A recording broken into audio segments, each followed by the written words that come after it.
Assalamualaikum, selamat malam Pak Ustadz. Waalaikumsalam, selamat malam, shalom. Ya, menurut Pak Ustadz, perkembangan politik di Papua, Provinsi Papua khususnya, kemudian terkait dengan beberapa putra-putra terbaik Papua yang maju sebagai calon gubernur dan wakil gubernur. Menurut Pak Ustadz, seperti apa? Ya, kalau sesuai dengan Undang-Undang Otonomi Khusus, mungkin untuk gubernur dan wakil gubernur itu memang harus dibuktikan dengan keaslian orang Papua. Tapi di beberapa kota itu kan ada wali kota, calon wakil wali kota. Ini sudah masyarakatnya majemuk ya. Jadi terlepas dari etnis, DNA, bagaimanapun juga mereka yang sudah kita ini sudah lama datang tinggal hidup, makan di tanah yang sama, sehingga itu ada hal-hal kearifan lokal itu harus diterjemahkan arahnya ke situ, sehingga ada penolakan beberapa saudara-saudara kita yang kebetulan itu bukan etnis Papua atau campuran. Hal-hal yang seperti ini sebenarnya bertentangan dengan kearifan lokal Papua itu sendiri. Padahal dalam sejarah membuktikan bahwa kearifan lokal itu bagaimana orang Papua menerima kehadiran saudara-saudara kita yang kemudian mereka ingin menjadi orang Papua, dan mungkin secara adat budaya, karena adat budaya itu terdiri dari 7 unsur ya, termasuk makanan, termasuk kebiasaan hidup dan sebagainya, bahwa mereka itu adalah orang Papua, sehingga mereka secara alamiah, secara adat budaya diterima dan sebagai bagian dari, tidak terlepas integral ya dari etnis Kepapuaan itu sendiri. Itu yang mungkin perlu ada kearifan lokal yang kemudian itu pergeseran makna kearifan lokal ini harus diterjemahkan bahwa secara alamiah. Jadi kalau di dalam fikih itu ya, usul fikih atau filsafat hukum Islam itu, asal usul segala sesuatu itu adalah ibaha atau mubah, boleh, tetapi kemudian hukum mengatur. Nah, karena adat budaya Papua itu sifatnya adalah ibaha atau boleh dan bisa menerima, dan itu menjadi bagian dari masyarakat adat Papua. Nah, hukum inilah otonomi khusus kemudian mengatur. Nah, pengatur itu ada kearifan lokal, di mana kelompok pendatang yang baru itu mungkin yang dimaksud dalam Undang-Undang Otonomi Khusus, supaya memberikan ruang kepada orang asli Papua, tetapi saudara-saudara kita yang sudah beranak pinak dan beranak cucu di Papua itu sebagai bagian integral, sebagai bagian dari orang Papua yang harus diterima dalam saya dengar Ibu Yani ditolak, itu sebenarnya sudah salah kaprah. Menerjemahkan Undang-Undang Otonomi Khusus secara serampangan itu juga tidak boleh, tapi kita lihat bahwa ada unsur aspek di sini, ada aspek equality, humanity, liberty, dan solidarity. Jadi ada aspek kemanusiaan, ada aspek kebebasan, persamaan hak, kemanusiaan, ada aspek kebebasan dan lain sebagainya. Ini saya pikir tanpa harus diungkapkan, orang Papua sudah memiliki penghayatan itu secara alamiah, sehingga proses ini berjalan baik. Nah, secara politis orang melakukan penolakan itu segala macam, itu juga mungkin karena secara politis, mungkin karena mereka ingin tapi itu lebih bagus dalam nuansa demokrasi itu harus kita secara demokratis menerima perbedaan itu sesuatu yang alamiah. Rasulullah.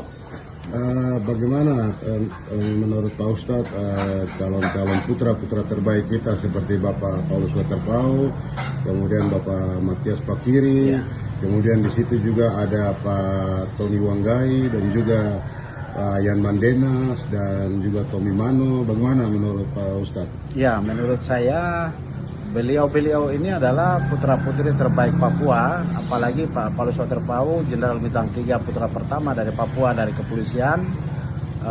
Pak Matius Fakiri, beliau seorang mualaf, seorang muslim Papua, orang asli pertama yang juga adalah jenderal. Jadi saya mengapresiasi kedua tokoh ini untuk kemudian bisa memimpin Papua, karena dengan begitu latar belakang militer ini bisa menjaga teritorial keutuhan negara kesatuan Republik Indonesia, dan mereka tahu tentang bagaimana untuk bisa menyapa masyarakat Papua dengan hati. Saya lihat ada faktor-faktor keberhasilan yang itu dilaksanakan oleh Pak PJ Gubernur Pak Papua Pegunungan macam Pak Dr. Felix Wanggai. Nah, hal-hal ini saya lihat sosok itu juga akan bisa diharapkan muncul dari Pak Matius Fakhiri dan Pak Paulus Waterpauw. Persoalan apakah siapa yang berpeluang, saya pikir sama-sama punya peluang, hanya tinggal bagaimana memenuhi, orang bilang itu syarat ya.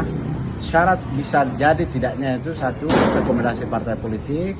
Yang kedua, pasangan yang dipilih sehingga itu dapat mewakili wilayah adat, karena Papua Induk ini kotanya sudah majemuk, tetapi kita berdiri di atas wilayah adat yaitu Tabi dan wilayah adat Saireri, sehingga bisa Pak Paulus Waterpauw misalnya menggandeng putra salah satu dari Saireri, Pak Dr. Tony Wanggai dari NU misalnya.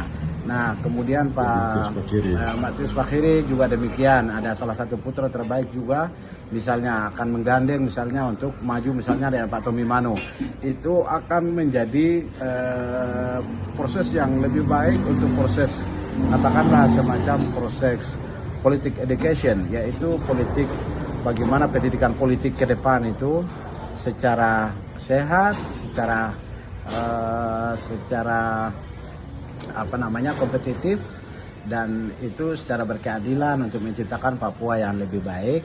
Saya pikir dua sosok ini punya kans yang sama-sama masing-masing cukup besar, dan beliau diantara salah satu kalau terpilih itu mereka kemenangan bersama. Itu yang mungkin saya harapkan, tapi secara pribadi saya mendukung semua pihak yang saat ini siapapun yang bisa memenuhi tadi, yang terutama adalah syarat.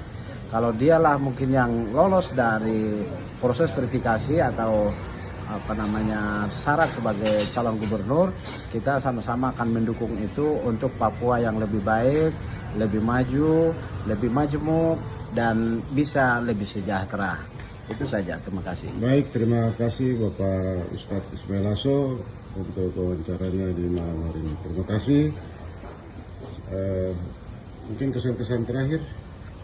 Kesan terakhir saya jujur ya sangat mengapresiasi ya dua jenderal ini, dan itu harapan kita rakyat Papua khususnya karena ini provinsi induk, sehingga kedua sosok ini saya mengapresiasi. Mudah-mudahan di antara salah satu itu bisa memimpin Papua ke depan untuk membawa kita ke hal yang lebih baik, lebih adil, lebih merata.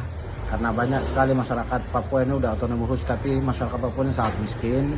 Oleh sebab itu kita berharap kedua jenderal ini bisa membawa perubahan-perubahan itu supaya lebih kepada keadilan ekonomi, terutama pendidikan, kesehatan. Dan saya berharap pendidikan di Papua ini harus tanpa biaya, dipungut biaya. Bisa pendidikan itu seluruh gubernur, seluruh 5 gubernur, seluruh para bupati, wali kota membebaskan biaya pendidikan, karena itu tolak ukur dasar maju tidaknya sebuah bangsa itu pendidikan. Jadi pendidikan, semua biaya pendidikan dibebaskan dari sekolah dasar sampai SMA, itu harapan saya. Yang kedua untuk kesehatan, bagaimanapun juga kesehatan ini rakyat Papua ini seperti macam peredaran miras yang begitu bebas, ini harus dibatasi. Terus yang ketiga, pembangunan tidak akan berjalan baik, karena itu pemimpin Papua kelak itu harus latar belakangnya militer. Itu harapan saya. Karena apa? Karena kalau kita orang sipil ini, daerah ini selalu tidak aman. Pembangunan itu tidak akan bisa dibangun tanpa ada keamanan, kenyamanan. Jadi harus aman dulu, baru kemudian pembangunan bisa berjalan. Itu saja. Terima kasih. Baik, terima kasih Pak Ustadz Ismail Lasso. Terima kasih. Selamat malam. Selamat malam.